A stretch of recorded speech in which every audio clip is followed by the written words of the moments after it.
One of the things you discover quickly when you combine property investment, real estate with the climate change issue is that it really matters. There is a very substantial investment opportunity close by, a very substantial opportunity to reduce greenhouse gas emissions and reduce the risk associated with climate change, to manage resources more efficiently, because we use an awful lot of emissions in our buildings. So it matters. You focus on this issue, you make a difference, and perhaps most importantly, you can solve the problem of climate change or resource efficiency and feel very little pain. You know, life can get better having made these investments. There are good financial returns to be achieved. The buildings people live and work in are pleasant to live and work in.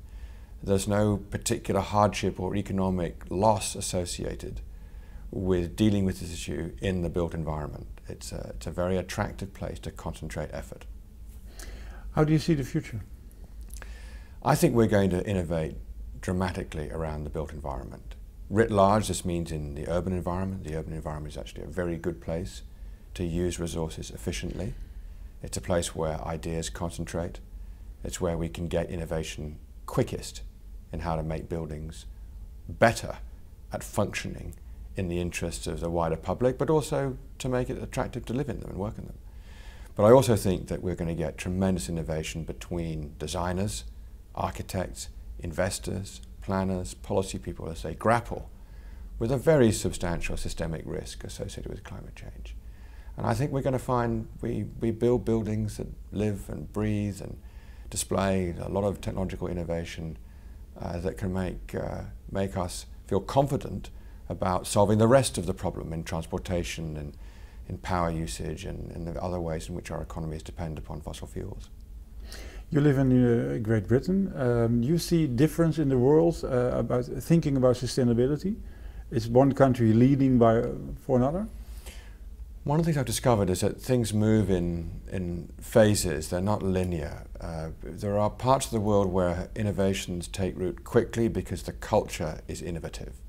There are parts where there perhaps is a more conservative view on society, but that may be where, for example, it's easier to make top-down decisions for the longer term. Some of the Asian economies come to mind there. There is a pretty universal experience now for us all to share in both the threat of climate change and the need to manage resources more efficiently. That, I think, is going to allow us to do something quite transformational. We're going to take idea generation and match it with scale markets, big, growing markets, particularly in the emerging economies.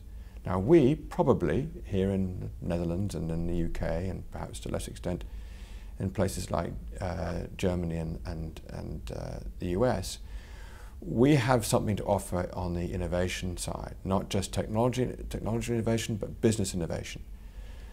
Germany has a manufacturing competence as well. The US is a very large economy. They have something more to offer than perhaps the Netherlands and the UK or Italy and France. But we in the developed Western world have an opportunity to work with the growing markets in Asia, China and India in particular, but also Brazil and Latin America, to find scale solutions, to bring costs down. And that's very alluring.